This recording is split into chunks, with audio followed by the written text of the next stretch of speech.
Hey guys, it's Helen Hartsmith here again with Kathy. I'm just going to do a little adjustment because I felt like I was a little tipsy. Could be the meds I'm on. You never know. It's the meds. Could be the meds. Could be the whatevs. So I'm just messing around. Like I can't not touch it. I gotta be down here. Well, okay. I was trying to like make us full frame. Okay. So I'm medicated and I really want a nap. So we're gonna. But I want us to film this video right now. Right. So we give up for the day. Right. So we had a viewer ask us a question, and it was Lee. Hey Lee, shout out to you. This video is for you, bud. So Lee asked in a recent video. Lee asked. Kathy mentioned her husband, and Lee was asking, is her husband pagan? And then if so, what's it like or not like to have a partner that shares your religion or what have you? So, Kathy, do you want to tell the folks? Yeah, my husband is absolutely not pagan. My husband is agnostic in that he knows there's something out there. He doesn't know what it is. He is not interested in practicing with us. He is not interested in learning, although he does sit in the room when we talk about stuff.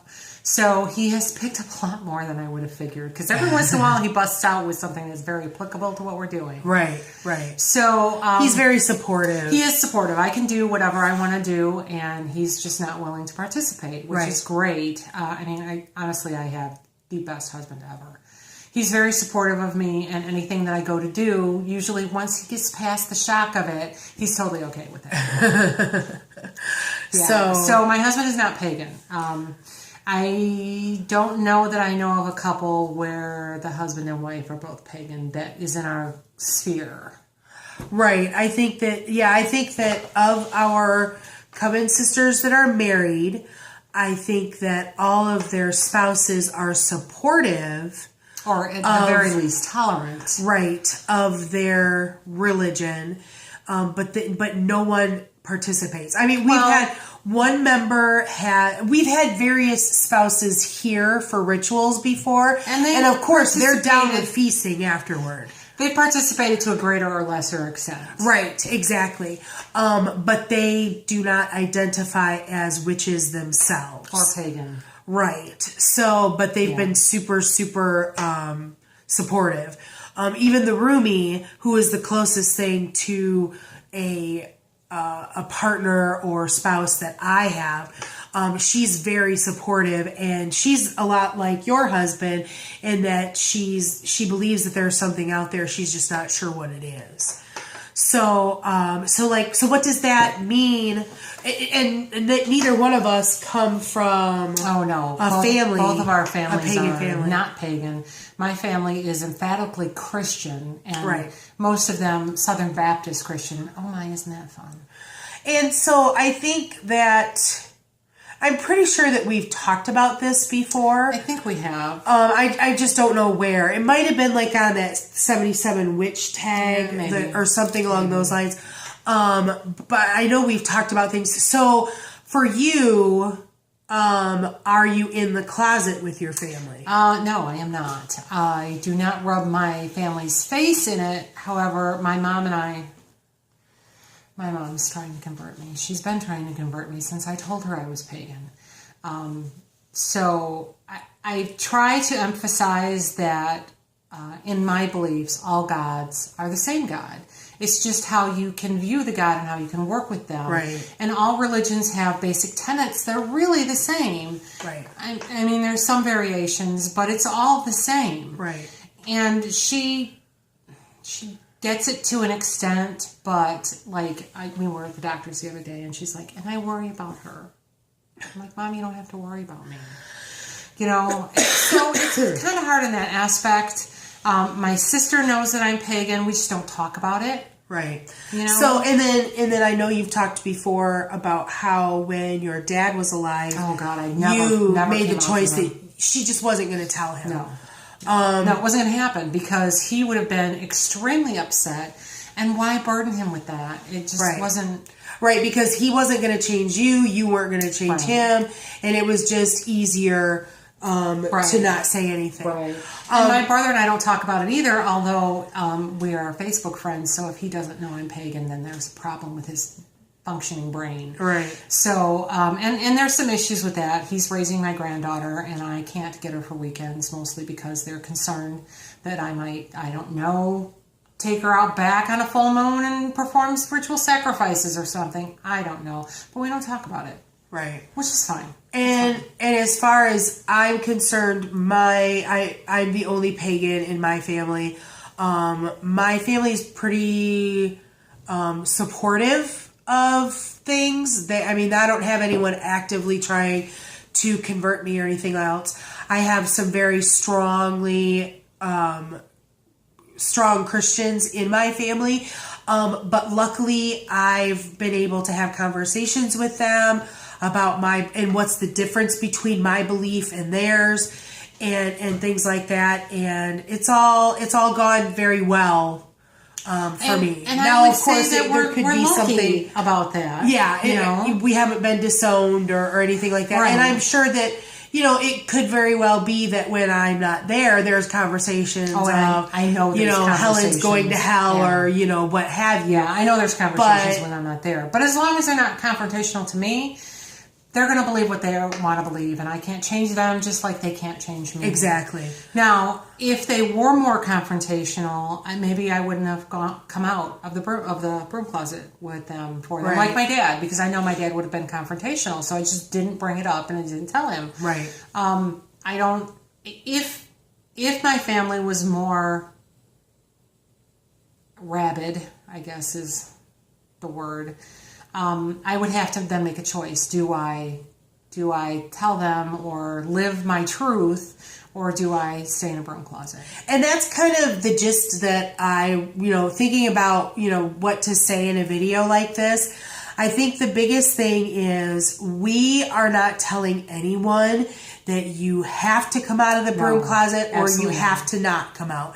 This is... Yeah, you have to do what feels right to you. Only you know the circumstances surrounding your life, your people in your life. You're the only one who can make the decision because you're the one who has to live with it. But there are some things that I can suggest to you, and here's where I will give my opinion. If you make the choice to come out to your family and friends, then you need to have done your homework. Yes. Because as soon as you come out and say, I am a witch, I am pagan, I am Wiccan, I am whatever word you want to claim for yourself, then you're putting yourself out there.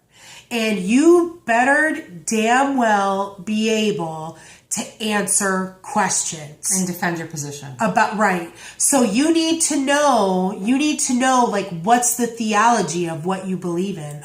Or what's the theology that you're thinking about believing in? Right. And things like that. There aren't a lot of dogmatic practices when it comes to being a witch, but there's definitely some thoughts out there, like the thought that there's energy in everything. And working magic is the idea of harnessing those energies that everything has, and harnessing them and manipulating them to create change. Those ideas are there, and because here's what I'm gonna tell you. Here's my bottom line. You're putting a face to my religion. And I work very hard to make sure that I am as open and honest about how I see things. And I might not see things as everybody else does, but I make a point to understand things. And I also make a point to say, this is what it's like for me. Right. This is my opinion. Because it's very interpretation and private. And I don't across want the spectrum. Right. And I don't want somebody out there coloring my religion for me. Right. And to that effect, you also should not go around joking about making sacrifices in the backyard at midnight, because most pagans, witches, don't do the kind of sacrifice that the Muggles think we do. Right. So if you joke around about it, you're perpetuating that stereotype. Let's not do that. Right. And that's part of the reason why I use the word witch, because I am attempting to reclaim that word and erase the stereotypes of the ugly old hag, that hurts children and all this other stuff. I'm trying to change that. By using that word, there's a whole lot of baggage with that word. Right. And so I don't use that with my family. I don't do it. Right. And you have to make that choice. Do you wanna deal with the confrontations that may come by being called a witch? Or do you want to call it Wiccan? Or do you want to say pagan? It really, these are things that should be part of your homework through completely. Right. That's part of your homework. Make the decision to talk to someone. Exactly. And you have to know too that just because you're okay with a decision like this doesn't mean that your family is going to be okay. Right. And you have to be ready for that kind of a response. Right. And it's individual, and we can't. And the other thing too is if you are lucky enough to have people to practice with, just because you're okay coming out of the closet doesn't mean they are. Right. So we make a really big effort when we do these videos to not mention the real names of the people in our coven. Because some of them are out of the closet and some of them are not. Right. And we're careful in our everyday world too, like when I talk at work, I talk about the girls that I study with. I don't say, my best friend Helen, my friend this other person, right, whatever. Right. And it's how much shit do you want to deal with? How much do you have to deal with? Because I don't have to be out at work. Right. I mean, I am. Right. But I don't have to be. Right. Right. And yes, and it's an individual thing.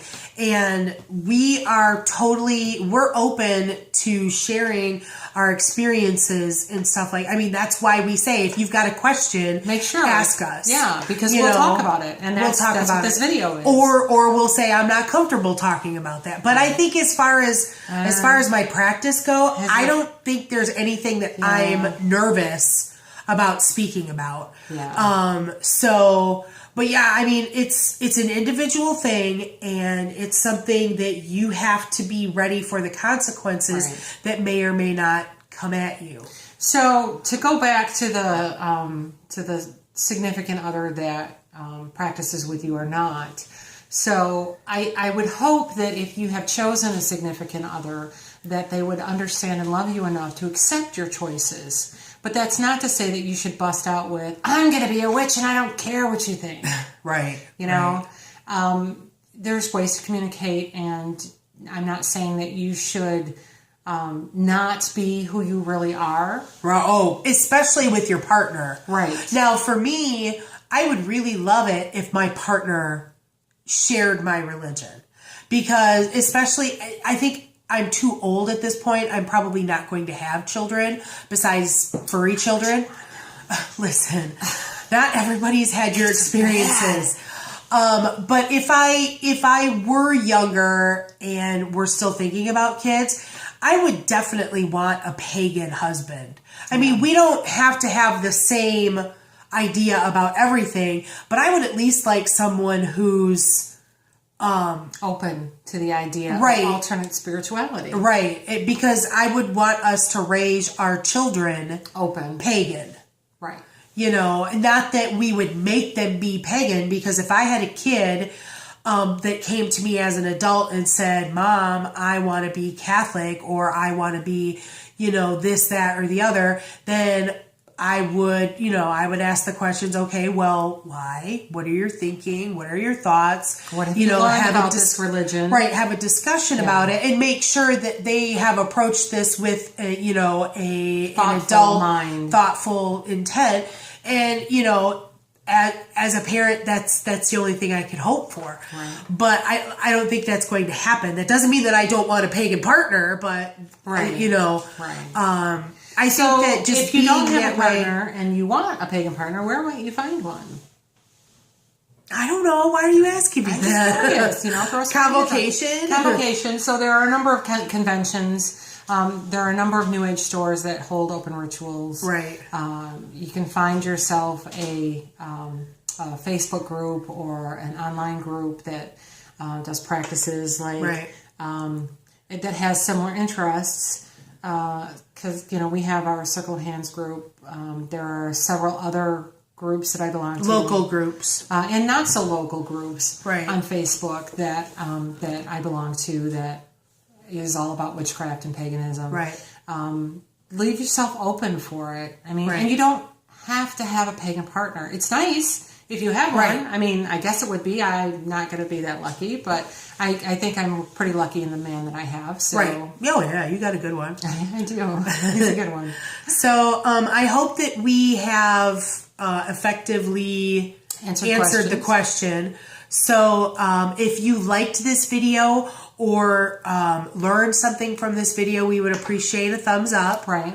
Or subscribe if you haven't done that already. Exactly. If you have a question similar to this one that you want to ask us and have us answer in a video response, we will definitely do that. So leave a comment down below. Sure. Or send an email. Right, at heartofthewitchespath@yahoo.com. Also leave a comment to let us know, like, is there something that we missed? Right. That you might think is pertinent to this discussion. Let's have a discussion. Sure. In the comments or what have you. So there's that. Also check out the Instagram account, Heart of the Witch's Path, over at Instagram. And yeah, I think that's it. So that's going to wrap it up for this video. Thanks for watching. And thanks for walking the path for a little while with us. Until next time, blessed be.